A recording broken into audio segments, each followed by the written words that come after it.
नवयुग की गंगोत्री से बही ज्ञान की धारा है। हम युग का निर्माण करेंगे, यह संकल्प हमारा है। हम बदलेंगे, युग बदलेगा, यही हमारा नारा है। सद्विचार घर घर पहुँचाएं, यह कर्तव्य हमारा है।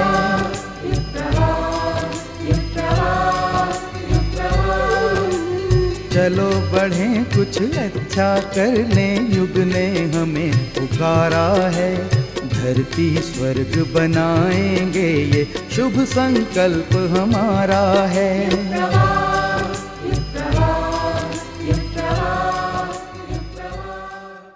संयम से क्या मतलब है? संयम से बेटे मतलब ये है कि हमारा बिखराव, शक्तियों का बिखराव सब नष्ट होता है और हम शक्तियों को केंद्रित करना शुरू कर दें, बिखराव को बंद कर दें, तो हमारी शक्तियों का जखीरे जमा हो जाते हैं। आतशी शीशे पर सूरज की किरणों को हम एकत्रित कर दें तो एक केंद्र पर इकट्ठे होकर के जटासी क्या हो जाती है, आग जलने लगती है और सारे के सारे खेत में और घर में और आंगन में सूरज की कितनी धूप फैली पड़ी जाती है कि केंद्रीभूत करना। केंद्रीभूत करने से क्या मतलब है? केंद्रीभूत करने से मतलब है बेटे हमारा संयम। संयम किसे कहते हैं? संयम इसे कहते हैं हमारे जीवन के बिखराव बिखराव बिखराव बिखराव यों ने सब खो दिया, सब गंवा दिया हमारा। अगर हम केंद्रीभूत कर लें अपने आप को तो चलनी के छेदों में से जिस तरीके से हम सारे के सारा अपनी भीतर की और भगवान की दी हुई अनुदानों को ख़त्म कर देते हैं, उनको हम केंद्रित कर सकते हैं। चलनी के छेद में से एक आदमी ये दूध दुहा छेदों में होकर के सब फैल गया। जब उठा तो देखा कि हाथ खाली थे, कपड़े और भीग गए थे। तो हमारे भीतर का जो उत्पादन है और हमारे बाहर का जो उत्पादन है वो असीम है। असीम उत्पादन को हमारी कमी और कमज़ोरी ये है कि हम इसको फैलने देते हैं, बिखरने देते हैं।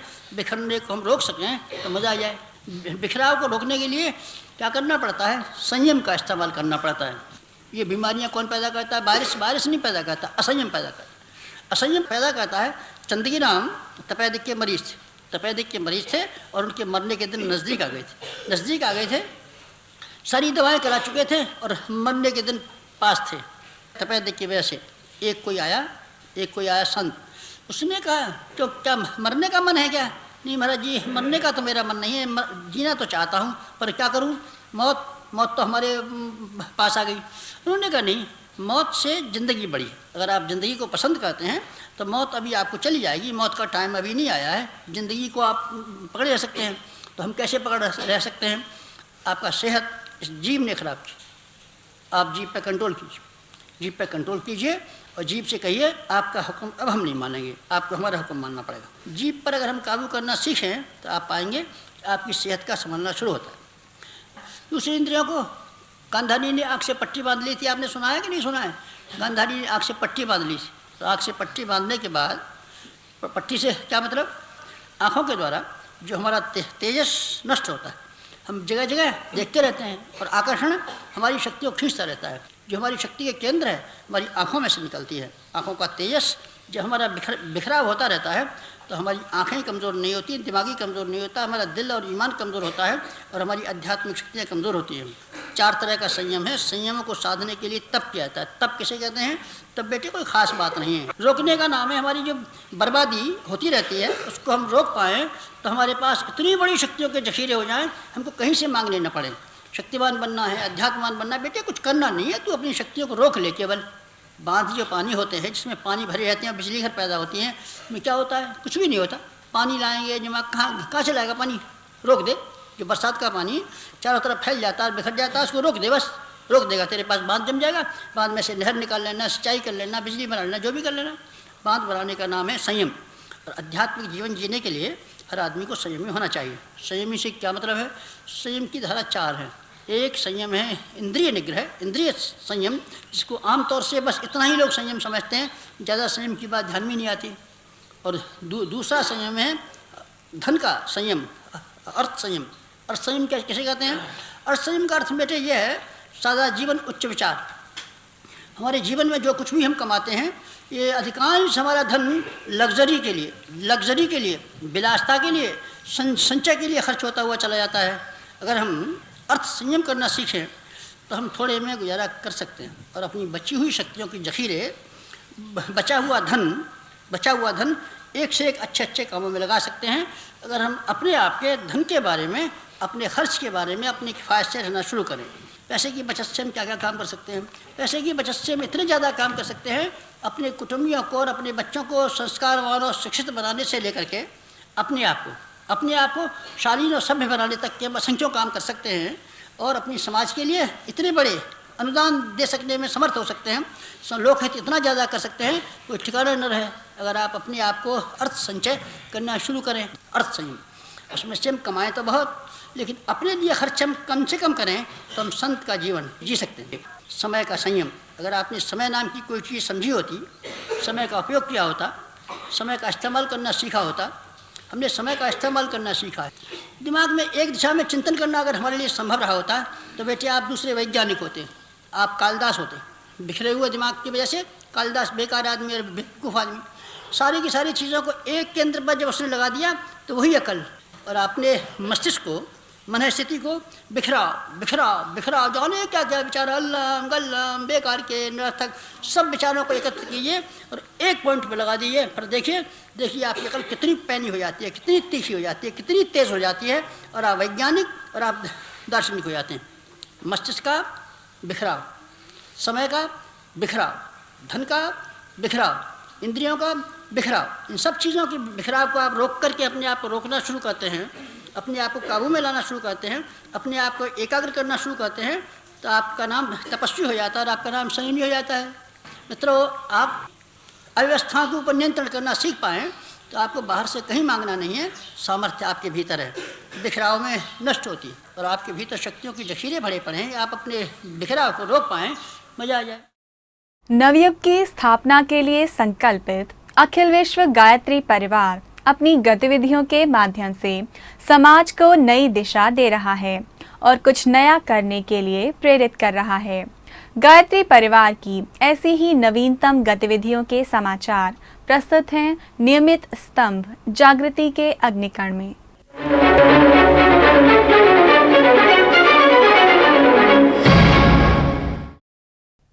नमस्कार, अखिल विश्व गायत्री परिवार के समाचारों में आपका स्वागत है। गायत्री शक्तिपीठों के रजत जयंती में गायत्री शक्तिपीठ भुज ने कॉलेजों विश्वविद्यालय में परम पूज्य गुरुदेव के संपूर्ण साहित्य का वाङ्मय सेट स्थापित करने का अभियान चलाया है।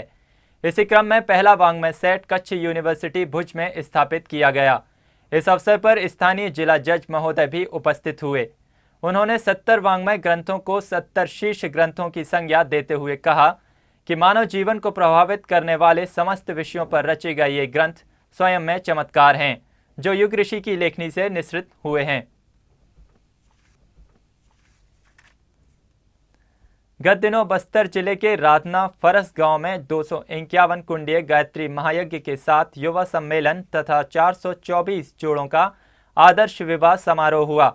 आदिवासी अंचल में हुए इस समारोह में आदरणीय शैलजी जी तथा आदरणीय डॉक्टर प्रणव पंड्या जी विशेष रूप से पहुंचे। आदरणीय डॉक्टर प्रणव पंड्या जी ने 251 कुंडीय गायत्री महायज्ञ में साधना, स्वावलंबन, शिक्षा, स्वास्थ्य, व्यसन मुक्ति तथा आदर्श विवाह आंदोलन चलाने के संकल्प कराए। पारिवारिकता के वातावरण को बनाने के लिए ये आज एक परिवार संस्था को जन्म दिया है और उसके माध्यम से 424 जोड़े आज परिवार संस्था से जुड़े हैं। ये भारतीय संस्कृति की बहुत महान परंपरा है और इतनी महान परंपरा है कि इसमें एक लड़की जो अपने घर से आती है वो अपना सब कुछ अपने पति को अर्पित कर देती है। वो अभी तक अपनी माँ के साथ थी, अपने पिता के साथ थी, अपने भाई बहनों के साथ थी, परंतु सब कुछ छोड़ करके अपने पति के पास आ जाती है। इसका विश्वास जिंदा बनाए रखने का काम पति का है। पति को ये मान करके चलना है कि इसकी खुशी और इसको खुशी केवल भौतिक जगत की नहीं होती, बल्कि इसकी आत्मिक जगत की खुशी और आत्मिक जगत की प्रकृति का दायित्व मैं अपने कंधे पे लूंगा। दोनों को मिलकर चलना है, एक साथ चलना है और एक साथ चल के कदम मिलाते हुए इसलिए सप्तपदी कराई गई, इसीलिए शिलारोहण कराया गया और इसीलिए जितने भी क्रम कराए गए इसमें बार बार एक गरिमा स्थापित की गई कि शक्ति का स्वरूप रहेगा तो परिवार बसेगा। आप सबके मंगल की शुभकामना हम व्यक्त करते हैं। परम पूज्य गुरुदेव से प्रार्थना करते हैं सूक्ष्म रूप में वंदनीय माता जी गुरुदेव दोनों यहाँ आए और आकर के आपके ऊपर पुष्प की वर्षा करें। जब आशीर्वाद के वचन यहाँ से बोले जाएंगे तो आपको लगेगा आपके ऊपर आशीर्वाद बरस रहा है। देव संस्कृति दिग्विजय अभियान के अंतर्गत गायत्री परिवार द्वारा दक्षिण अफ्रीका में प्रथम गायत्री अश्वमेध महायज्ञ आयोजित किया गया। दक्षिण अफ्रीका के जोहान्सबर्ग में संपन्न इस कार्यक्रम की शुरुआत भव्य कलश शोभा यात्रा से हुई। इस कलश यात्रा में हजारों बहनों ने भाग लिया।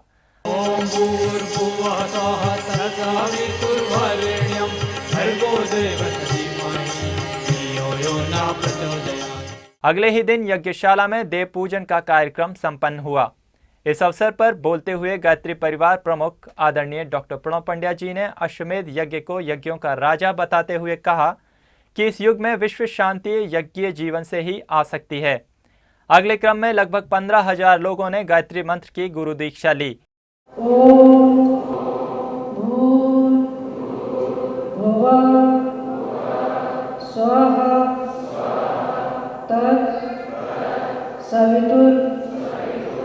वरेण्यं भर्गो देवस्य धीमहि धियो यो नः प्रचोदयात्। आदरणीय शैल जी ने नारी जागरण आंदोलन पर प्रकाश डालते हुए कहा कि नवयुग का स्वर्णिम अध्याय नारी ही लिखेगी। इस संसार में जब कभी भी महत्वपूर्ण काम संभव हुए हैं, उसके पीछे प्रत्यक्ष या अप्रत्यक्ष रूप से एक सत्ता काम करती रही है, जिसका नाम है मातृसत्ता। कहते हैं इस सृष्टि का निर्माण ब्रह्मा जी ने किया, पालनकर्ता विष्णु जी हैं और संतुलनकर्ता महेश हैं, लेकिन नारी के रूप में इन तीनों विधाओं को देखा जा सकता है। नारी निर्मात्री भी है, पालन करता भी है और संतुलन करता भी है। नारी जीवन का इतिहास इतना शानदार रहा है कि इसको जब याद करते हैं मन श्रद्धा से भर जाता है। इस अश्वमेध महायज्ञ में ही आदरणीय डॉक्टर प्रणव पंड्या जी ने दक्षिण अफ्रीका में गायत्री चेतना केंद्र की स्थापना की घोषणा की। भारतवर्ष की अधिकांश जनसंख्या आज भी गांवों में निवास करती है। यदि हमें अपने राष्ट्र को ऊंचा उठाना है तो पहले हमें अपने गांवों का विकास करना होगा। गायत्री परिवार इसी तथ्य को ध्यान में रखते हुए आदर्श ग्राम विकास योजना को तीव्र गति दे रहा है। अभी हाल ही में गायत्री परिवार के केंद्र शांतिकुंज ने बहादुराबाद तहसील के ग्राम आनेकी में ग्रामोत्थान कार्यक्रम आयोजित किया। इसके अंतर्गत गांव की साफ सफाई में शांतिकुंज के हजारों स्वयंसेवकों तथा जागरूक ग्रामवासियों ने 19 सेक्टरों में बांटे गए इस गांव की नालियों को साफ किया। इसके अतिरिक्त गांव में जहां भी गंदगी कूड़े का ढेर दिखाई दिया, उसे उठाकर ट्रैक्टर ट्राली के माध्यम से गांव के बाहर पहुंचाया गया। स्वयंसेवकों के द्वारा निकाले गए मलबे को गांव से बाहर ले जाने में गांव के लोगों ने अपनी बैलगाड़ियां और ट्रैक्टर ट्रालियां स्वेच्छा से दे दी। 4-5 घंटे चले इस सफाई श्रमदान में गांव के सार्वजनिक स्थानों की भी रंगाई, पुताई और मरम्मत का काम किया गया। सफाई के साथ साथ कुछ स्वयंसेवकों ने गांव की दीवारों पर प्रेरणाप्रद सद्वाक्य लिखे। शांतिकुंज के चिकित्सकों ने निःशुल्क चिकित्सा शिविर का संचालन करते हुए 545 लोगों का स्वास्थ्य परीक्षण कर जरूरतमंद लोगों को दवाइयां भी दी। अधिकांश गांव की एक प्रमुख समस्या नशे की चीज़ों का सेवन करना भी है। इसी बात को ध्यान में रखते हुए दोपहर के बाद एक व्यसन मुक्ति रैली भी निकाली गई, जिसका प्रमुख उद्देश्य ग्रामवासियों को नशे की हानियां बताकर व्यसनों से बचाने का संदेश देना रहा। इस समग्र अभियान का समापन एक भव्य दीप यज्ञ से हुआ।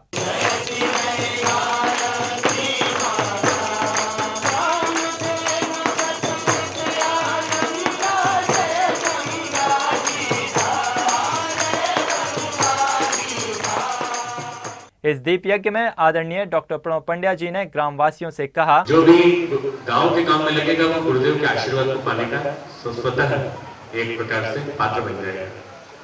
गांव में किया गया थोड़ा सा श्रमदान भी हमारे लिए बड़ा उपयोगी है, जरा सा पसीना भी बहाया तो हमारे लिए बड़ा उपयोगी है। ये आगे चल के हमारे लिए एक नए बीज की स्थापना करेगा, जिससे कि हम आने वाले दिनों में और भी अधिक महत्वपूर्ण काम कर सकें। आप सबको खूब खूब मंगल कामनाएं। शांतिकुंज के व्यवस्थापक श्री गौरी शंकर शर्मा जी ने ग्रामवासियों को शांतिकुंज द्वारा चलाए गए ग्रामोत्थान अभियान की जानकारी दी। 1 घंटा समय एक आदमी एक घर से और एक मुट्ठी अनाज रोज एक घर से, अगर 500 घर हैं तो आप ये समझिए 2.25 लाख रुपया साल का होता है आपके गांव के लिए। और 40 मजदूर रोज सुबह से शाम तक काम करें, उतना समय आपको मिलता है। गांव को हम चमन बना सकते हैं। एक गांव को जो स्वर्ग बना करके दिखाएंगे, जो गीत गाते हैं उसको साकार जरूर करेंगे। 4 जुलाई को शांतिकुंज के सत्संग भवन में आयोजित भव्य ज्ञान दीक्षा समारोह के साथ छात्र छात्राओं ने देव संस्कृति विश्वविद्यालय के नए सत्र में प्रवेश किया। इस अवसर पर उत्तरांचल राज्य के मुख्य सचिव श्री एम रामचंद्रन के मुख्य आतिथ्य में विश्वविद्यालय के कुलाधिपति माननीय आदरणीय डॉक्टर प्रणव पंड्या जी ने नव प्रवेशी विद्यार्थियों को आत्मविकास और राष्ट्र निर्माण के प्रति आस्थावान रहते हुए गुरु शिष्य परंपरा के अनुशासन अनुबंधों को स्वीकारने का संकल्प छात्र व आचार्य दोनों को दिलाया। मेरा जीवन मातृभूमि की सेवा में समर्पित रहेगा। मैं लोक कल्याण के लिए समर्पित रहूँगा। मेरे पूज्य आचार्यों से मुझे जो ज्ञान प्राप्त होगा उससे अपने राष्ट्र को जागृत और जीवंत रखूँगा। हम प्रत्येक नियम अनुशासन का पालन करेंगे। शांतिकुंज के सत्संग भवन में धवल वस्त्रों में पवित्र प्रखर चिंतन के साथ दिव्य चेतना के आरोपण अवतरण की अनुभूति करते हुए युवा पीढ़ी को ज्ञानार्जन का संकल्प लेते देखना आह्लादकारी था। शांतिकुंज के व्यवस्थापक आदरणीय श्री गौरीशंकर शर्मा जी ने दीक्षारंभ संकल्प की पृष्ठभूमि पर प्रकाश डाला। राष्ट्र के निर्माण के लिए समाज का निर्माण आवश्यक है और समाज के निर्माण के लिए परिवार का निर्माण आवश्यक है और परिवार के लिए व्यक्ति का निर्माण आवश्यक है। जब तक व्यक्ति का निर्माण नहीं होगा, जब तक राष्ट्र की निर्माण की कल्पना मात्र अधूरी रह जाएगी। उसी श्रृंखला में गुरुदेव ने ये ऋषि परंपरा को पुनः जागृत करते हुए विद्या को इतना ही महत्व दिया है जितना शिक्षा को महत्व दिया है। इसलिए इस शिक्षा और विद्या का मतलब होता है कि बैलेंसिंग ऑफ माइंड, आदमी का संतुलित जीवन, वह जो उसको सही दिशा दे सके, गई गुजरी परिस्थिति के अंदर भी वह खुशी को निकाल सके और खुशी बांट सके। मुख्य अतिथि माननीय एम रामचंद्रन जी ने उत्तरांचल के विकास के विविध आयामों की चर्चा करते हुए प्रदेश के प्रथम निजी विश्वविद्यालय की प्रगति और विशेषता की भरपूर सराहना की। आदरणीय डॉक्टर प्रणव पंड्या जी ने अपने अध्यक्षीय उद्बोधन में कहा, युवा शक्ति जो 35 साल से कम आयु की है उसकी संख्या लगभग 55% है, 55%। और ये 55% संख्या 2025 तक यथावत बनी रहेगी। 2050 तक जाकर इसकी संख्या करीब 45% हो जाएगी। यानी हमारे पास 2050 तक युवा पोटेंशियल इतना ज़्यादा है। यदि हम इस देश के युवा शक्ति का नियोजन कर लें, सही दिशा में सार्थक नियोजन कर लें, तो हम न जाने कहाँ से कहाँ तक पहुँच सकते हैं। देव संस्कृति विश्वविद्यालय उसी दिशा में एक प्रयास है। पिछले दिनों गुजरात प्रांत के मोडासा शहर में गायत्री संस्कार धाम का लोकार्पण समारोह संपन्न हुआ, जिसमें वहां के हजारों कार्यकर्ताओं ने भाग लिया। सर्व रोग निदान कैंप, एक्यूप्रेशर एवं प्रज्ञा योग व्यायाम द्वारा सैकड़ों रोगियों का निःशुल्क उपचार किया गया। नवयुवकों को दिशा एवं प्रेरणा देने के लिए एक व्यसन मुक्ति प्रदर्शनी भी लगाई गई। प्रज्ञा पुराण का भव्य आयोजन किया गया, जिसे ग्रामीण अंचल की महिला कार्यकर्ता ने संचालित कर सबको भाव विभोर कर दिया। 500 घरों में प्रज्ञा पुराण की स्थापना भी की गई। और इसी के साथ अखिल विश्व गायत्री परिवार के समाचार समाप्त हुए। नमस्कार। व्यक्तित्व के विकास में माता पिता से भी बढ़कर भूमिका होती है गुरु की। गुरु ही सत्य, ज्ञान और विवेक का बोध कराते हैं। वे ही आध्यात्मिक मार्गदर्शन के साथ साथ भौतिक उन्नति का पथ भी प्रशस्त करते हैं। हमारे गुरुदेव के अजस्र अनुदानों की अनुभूतियाँ हम प्रस्तुत करते हैं सुरभित स्मृतियों में। संतरेपन से हमारी भावना ऐसी जुड़ गई थी, हमने उनको भगवान के रूप में देखा और शायद भगवान से कम उन्होंने हमारे लिए किया भी नहीं। कभी कभी बड़ा प्रेम से हाथ फेर कहते थे, बेटा तू परेशान रहती है। मैं कहा नहीं, मैं बहुत खुश रहती हूँ। कहते नहीं, तू अपने घरेलू परिस्थिति में कुछ परेशान है। मैंने कहा नहीं, मैं परेशान नहीं हूँ। हालांकि मैं परेशान थी, लेकिन मैं उनसे झूठ बोलती थी, हमेशा झूठ बोला करती थी। कहती थी नहीं, आपको लगता है मैं बहुत खुश हूँ, परेशान नहीं हूँ। कहते कि तू झूठ बोलती है मेरे से बेटा, मुझे पता नहीं है। तो उन्हें कैसे पता लगता था। फिर मैं रोई एक दिन, मैंने कहा जो बातें मैं कुछ नहीं बताती आपको कैसे पता लग जाती है। बोले तू, मैं समझता हूँ कि तू मुझे क्यों झूठ बोलती है। इसका कारण यह है कि तू सोचती है कि मैं अगर अपनी परेशानी बताऊँगी तो मेरे पिताजी को कष्ट होगा, इसलिए तू बताती नहीं है। लेकिन पता तो उन्हें सब लग जाती थी और मेरी परेशानियों का वो बहुत उन्होंने हल करते थे।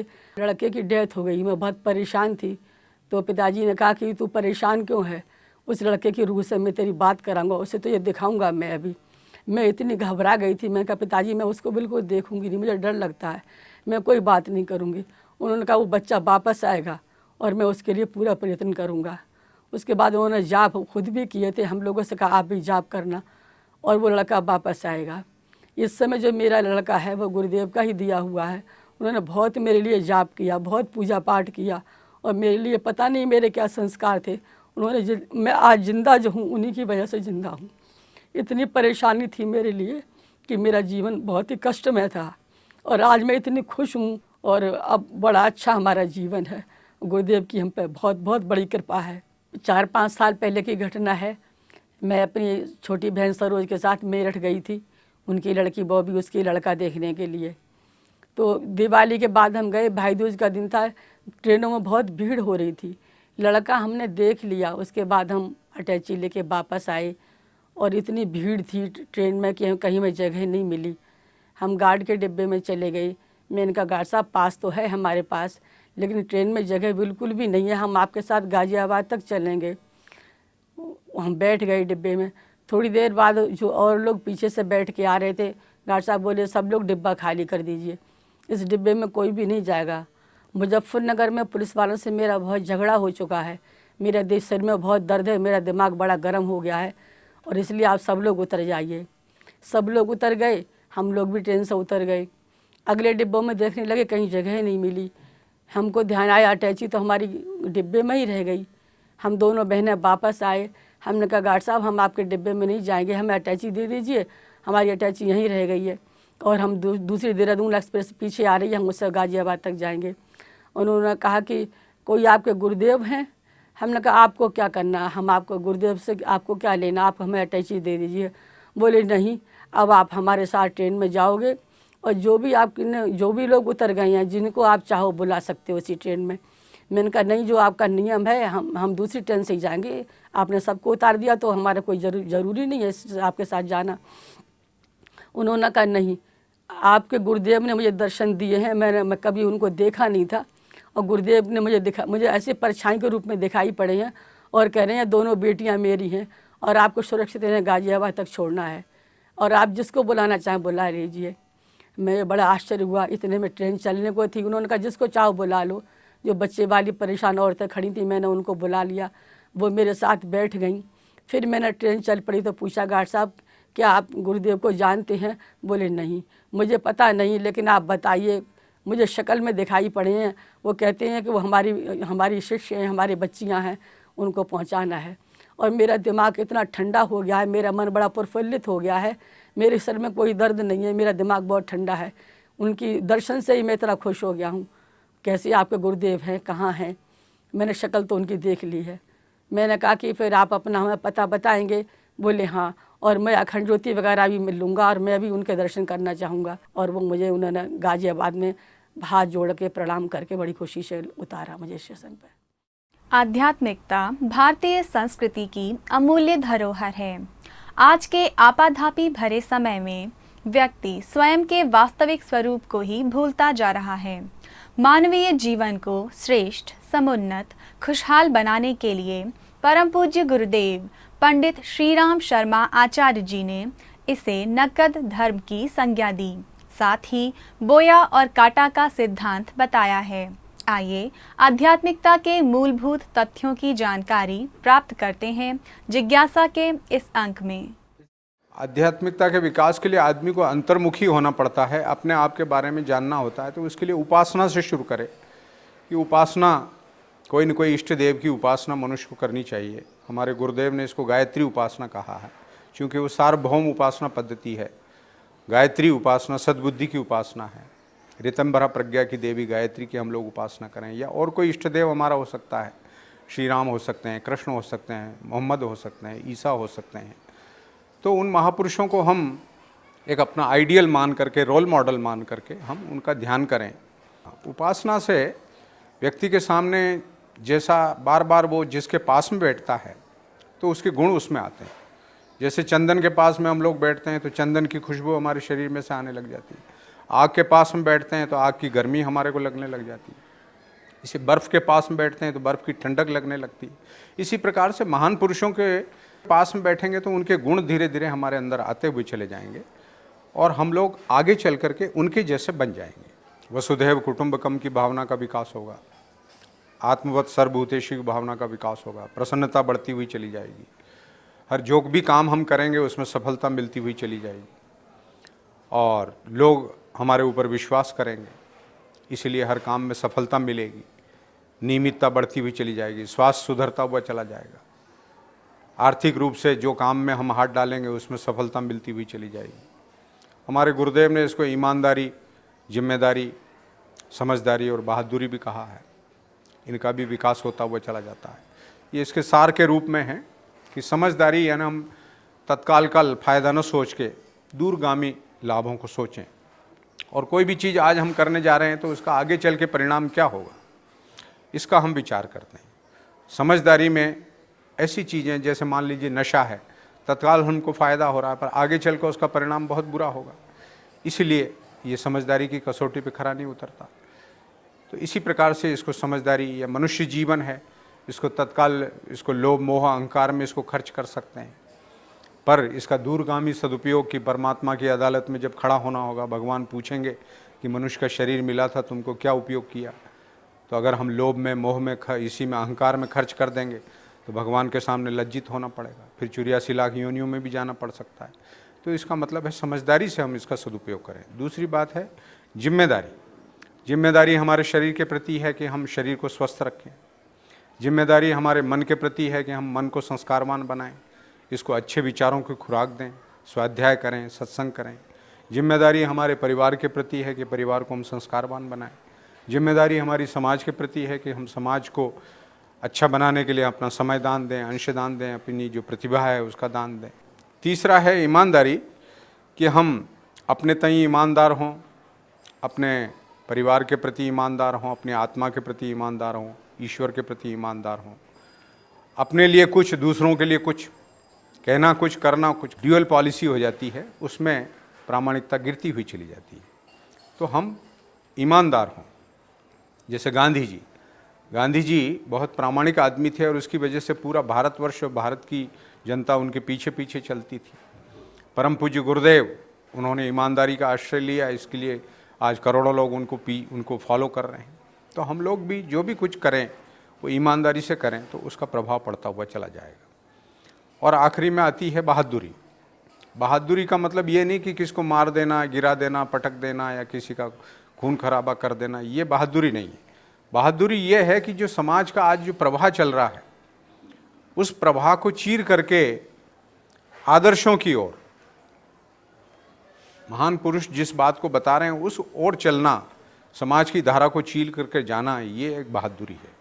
सादा जीवन उच्च विचार के बारे में कहा है कि आज के समय में हम सादगीपूर्ण जीवन बिताएं और ऊंचा विचार रखें। जैसे गांधी जी के समय में कहा गया था कि राष्ट्र की स्वतंत्रता के लिए वकीलों, बैरिस्टरों, विद्यार्थियों, प्रतिभावान लोगों को आह्वान किया था, उसी प्रकार से आज युग ऋषि ने कहा कि हम आज जो समाज में धारा चल रही है कि कैसे भी हो पैसा कमाओ, सुखी बनो, साधन संपन्न बनो, पैसा जिसके हाथ में पैसा है वही सुखी है, समृद्ध है, तो इस धारा को चीरते हुए सादा जीवन और ऊंचा विचार की नीति को अपनाना, ये आज की सबसे बड़ी बहादुरी है।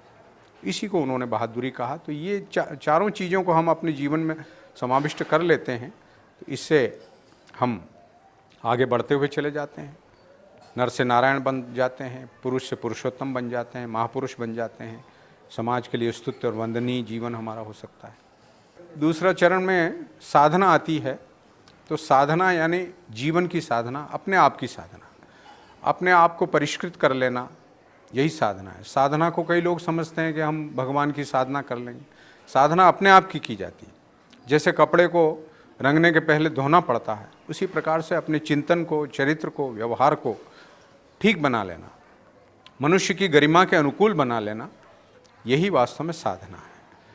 तो इसमें संयमशीलता आती है कि इंद्रियों का हम संयम कर लें। जो हमारी इंद्रियां हैं, जिह्वा इंद्री है, इसे अभक्ष पदार्थ न खाएं, और काम इंद्री वगैरह है, इसका संयम करें। इसी प्रकार से हमारे विचारों का संयम है कि हमारे विचार इधर उधर उल्टे उल्टे नेगेटिव थिंकिंग न हो, पॉजिटिव एटीट्यूड हो और विधेयात्मक दृष्टिकोण हो, विचारों का संयम। तीसरी बात आती है कि हमारा समय का संयम। जो 24 घंटे का समय मिला हुआ है वो यारबाशी में, आवारागर्दी में, इधर उधर घूमने फिरने में, मटर गश्ती में समय बर्बाद न हो जाए, क्योंकि time and tide waits for none. समय और ज्वार भाटा किसी की प्रतीक्षा नहीं करता। एक बार जो समय चला गया वो फिर कभी भी नहीं आता। तो हम समय का सदुपयोग करें। हमारे गुरुदेव ने समय का सदुपयोग करके इतना सारा साहित्य लिख दिया, इतना संगठन खड़ा कर दिया। तो जितने भी महापुरुष हुए हैं उन्होंने समय का सदुपयोग किया, इसलिए हम समय का संयम करें। चौथी बात आती है धन का संयम। धन को ईमानदारी से कमाया जाए और उसको सादगी से उसको खर्च किया जाए, बचत को लोक मंगल में लगाया जाए, ये धन का संयम है। आज लोगों के अंदर ये धारणा चल रही है कि धन को हम कैसे भी हो धन को कमाएं, नैतिक अनैतिक ढंग से कैसे भी हो हम धन को कमाएं। और ऐसा धन जब आदमी के पास में आता है तो वो पाप अपने साथ रोग, शोक, पतन और संकट भी लेके आता है। तो हम ईमानदारी से कमाएं और उसको मितव्ययता और किफ़ायतशारी से खर्च करें, और बची हुई राशि को समाज में जो पिछड़े हुए लोग हैं, दलित हैं और गिरे हुए हैं, तो उनको ऊंचा उठाने के लिए उस धन को हम बराबर खर्च करें। तो ये 4 प्रकार के संयम है। इससे जीवन साधना हमारी सत्ती हुई चली जाती है। इसका प्रत्यक्ष उदाहरण हमारे गुरुदेव पंडित श्री राम शर्मा आचार्य हैं, जो हमारे रोल मॉडल हैं, जिन्होंने इसको करके दिखाया। तीसरी बात बच जाती उपासना साधना के अतिरिक्त, वो है आराधना। उपासना भगवान की जाती है, साधना अपने आप की जाती है, और आराधना पूरे समाज की जाती है, विश्व मानवता की जाती है। जैसा कि हमारे गुरुदेव ने कहा कि 15 वर्ष की उम्र में दादा गुरुदेव आए थे, उन्होंने कहा था कि समाज रूपी खेत के अंदर तुम बो दो। तो इसी प्रकार से समाज भी भगवान का विराट रूप है, और ये पूरा विश्व ब्रह्मांड ही भगवान का प्रत्यक्ष रूप है। यशोदा को, कौशल्या को, अर्जुन को भगवान ने विराट रूप दिखाया था, यही विराट रूप है। इसके लिए जो हम अपना समय देते हैं, अपनी प्रतिभा देते हैं, इसके लिए जो अपना पसीना लगाते हैं, ये भगवान का एक बगीचा है। और इस बगीचे को हम सुंदर बनाने के लिए, समुन्नत बनाने के लिए, संस्कारवान बनाने के लिए जो हम अपना नियोजन करते हैं अपनी शक्तियों का, तो ये हमारी भगवान की पूजा है। भगवान की पूजा यही नहीं कि हम चंदन चढ़ाते रहें, फूल चढ़ाते रहें, चावल चढ़ाते रहें, बल्कि ये भगवान की असली पूजा है कि हम इस समाज को समुन्नत बनाने के लिए, सुसंस्कृत बनाने के लिए, इसके लिए समय दान दें, अंशदान दें, अपनी प्रतिभा का नियोजन करें। तो ये भगवान की सच्ची पूजा होगी, ये सच्ची आराधना है, और आज ये समय की आवश्यकता है।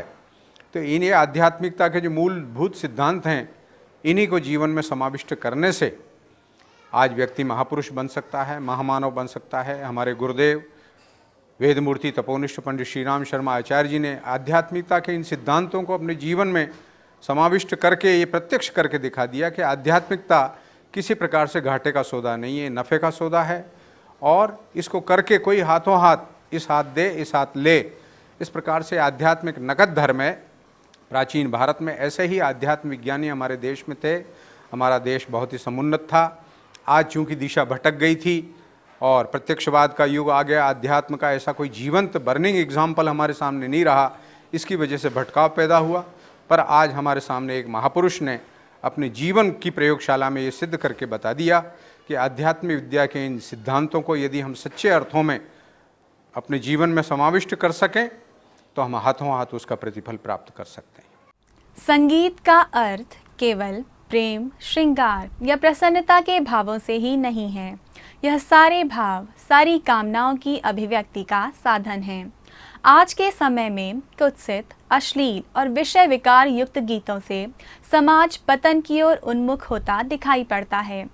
पूज्यवर ने प्रज्ञा गीतों के माध्यम से लोक रंजन को लोक मंगल की दिशा में अग्रसर किया। ऐसे ही भावों को अपने शब्दों में समेटे प्रस्तुत है यह प्रज्ञा गीत। गायत्री के महामंत्र से जीवन के सब पाप घरो, गायत्री के महामंत्र से जीवन के सब पाप हरो। सुंदर सुखी बनेगा जीवन, गायत्री का जाप करो। सुंदर सुखी बनेगा जीवन, गायत्री का जाप करो। ओम भूर्भुवः स्वः, ओम भूर्भुवः स्वः, ओम भूर्भुवः स्वः, ओम भूर्भुवः स्वः।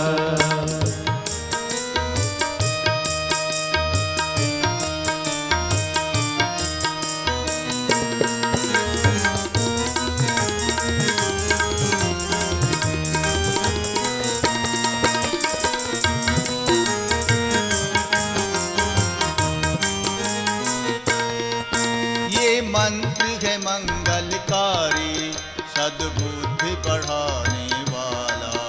ये मंत्र है मंगलकारी, सद्बुद्धि बढ़ाने वाला। हर साधक के जीवन में नव ज्योति जगाने वाला।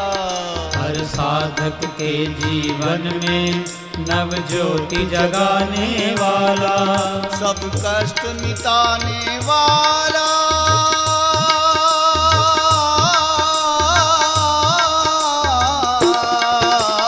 करो साधना तन से मन से, दूर सभी संताप करो।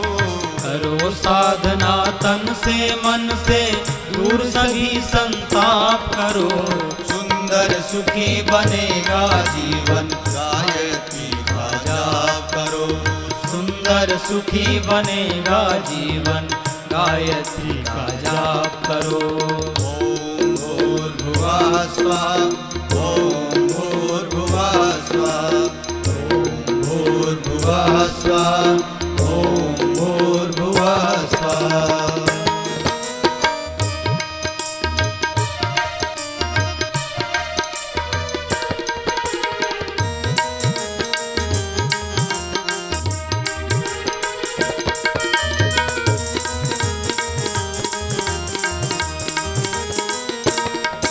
वेदों ने इसको गाया, ऋषि मुनियों ने अपनाया। वेदों ने इसको गाया, ऋषि मुनियों ने अपनाया। अवतारी पुरुषों ने भी श्रद्धा से शीश झुकाया। अवतारी पुरुषों ने भी श्रद्धा से शीश झुकाया। सबने वांछित फल पाया।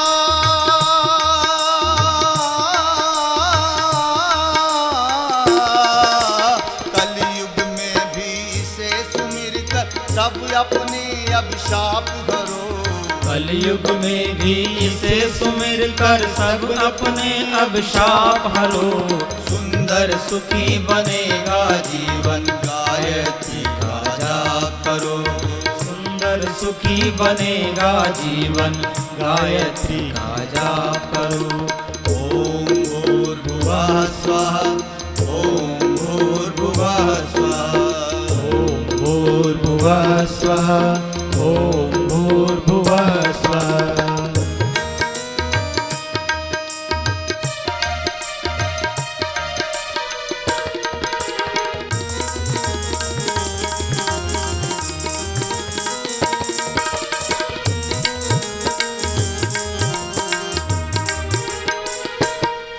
हम तुम्हें सुनाने आए, ऋषि का संदेशा लाए। हम तुम्हें सुनाने आए, ऋषि का संदेशा लाए। उज्ज्वल भविष्य रचने को जन जन इसको अपनाए। उज्ज्वल भविष्य रचने को जन जन इसको अपनाए। जीवन को धन्य बनाए।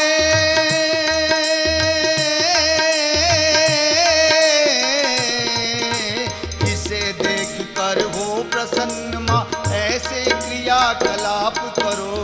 इसे देख कर हो प्रसन्न माँ, ऐसे क्रियाकलाप करो।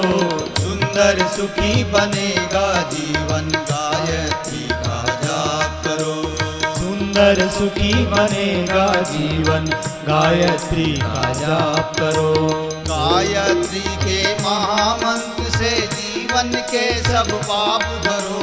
गायत्री के महामंत्र से जीवन के सब पाप हरो। सुंदर सुखी बनेगा जीवन, गायत्री का जाप करो। सुंदर सुखी बनेगा जीवन, गायत्री का जाप करो।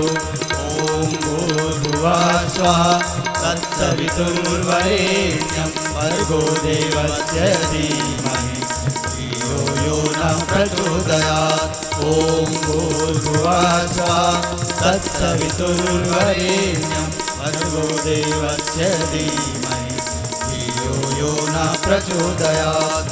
ओम भूर्भुवः स्वः तत्सवितुर्वरेण्यं भर्गो देवस्य धीमहि